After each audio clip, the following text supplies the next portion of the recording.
Bravo. Bravo Manchester City. Triplé. La coupe, le championnat et la Ligue des Champions. Manchester City remporte la Ligue des Champions en finale contre l'Inter de Milan.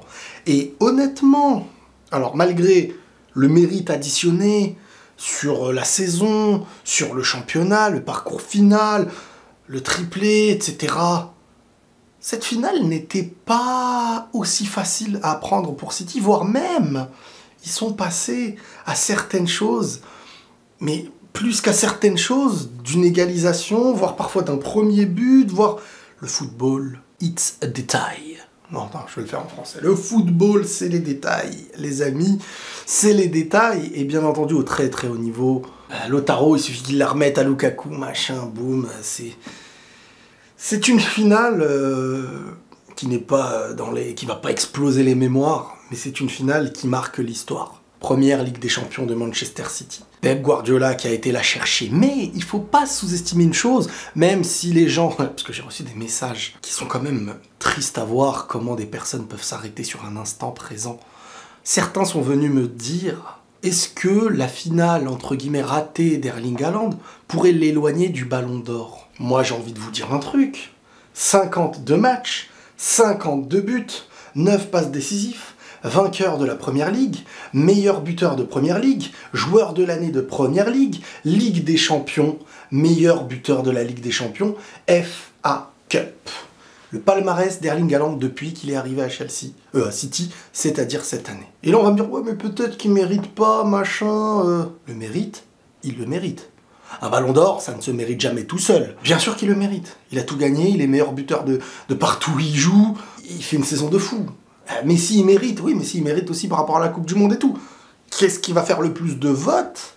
C'est sûr que là, il y a une nouvelle question qui se pose, j'ai envie de dire. Bref, peu importe, c'était le chaînon manquant. Quand un club gagne une première Ligue des Champions de son histoire, après avoir été très compétitif, mais il manquait toujours une certaine chose dans ses matchs, dans sa saison, et que Erling Haaland arrive dans ce club, lui qui a décidé de choisir un grand club, directement, sans chichi, sans chipotage, ça parle foot, uniquement foot.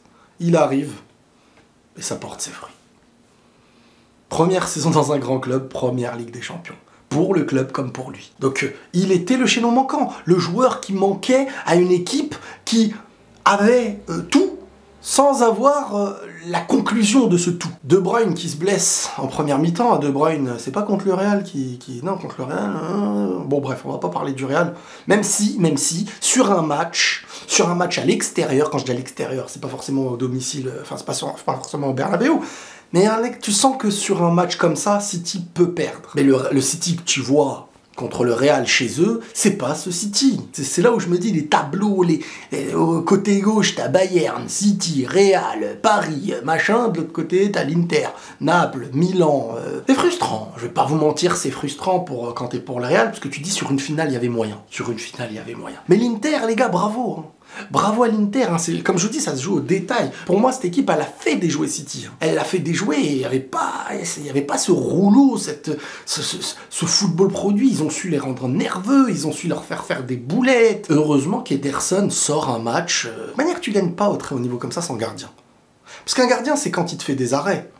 Mais c'est aussi quand il ne fait pas de boulettes.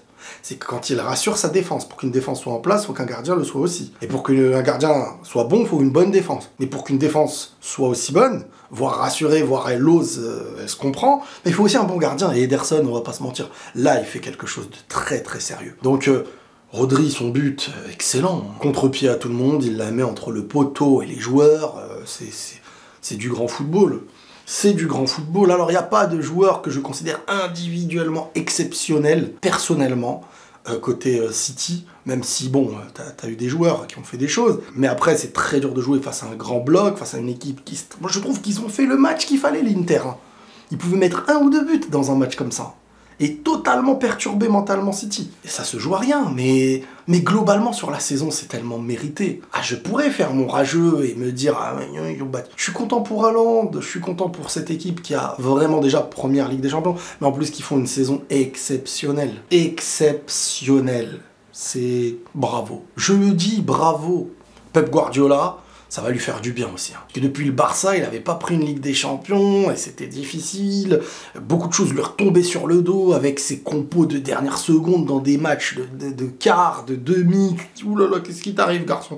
Là, ça y est. Mais comme quoi, on le disait au début d'année, tous. Et c'est rare qu'un grand favori soit vraiment gagnant de cette Ligue des Champions. Et en plus avec la manière, certes la finale peut-être pas, mais globalement avec la manière, quand tu vois comment ils éliminent le Real, quand tu les vois chez eux, ils ont sauvé la baraque.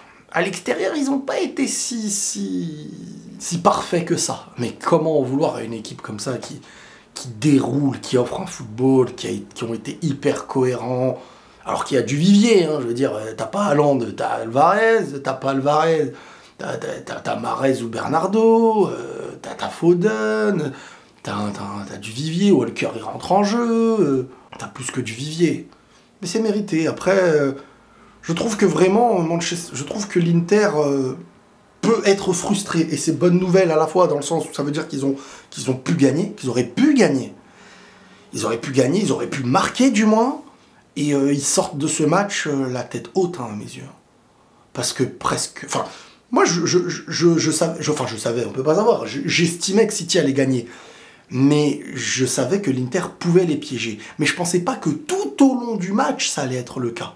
Je pensais qu'il y allait avoir un temps, soit fort de City qui ne marque pas, soit l'Inter qui met un but et qui défend tout le match. Mais il s'est passé un match où, par exemple, un match entier où l'Inter a pu et aurait pu marquer des buts. Et c'est honorable. Barella, moi, qu'est-ce que je le trouve fort, celui-là. Qu'est-ce qu'il est bon, Barella. Sacré joueur de football, hein. Partout. C'est des joueurs, on n'entend pas parler beaucoup s'ils font pas partie du dernier carré, hein. Mais ça, c'est des joueurs de malades. C'est des top players mondiaux.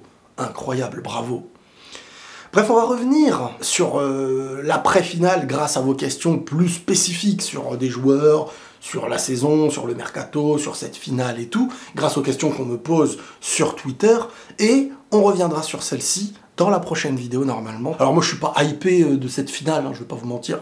Peu de personnes à part le supporter de City ou de l'Inter est clairement hypé.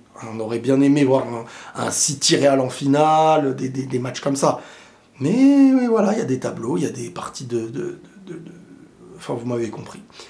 Prenez tous soin de vous les amis, et la paix sur vous.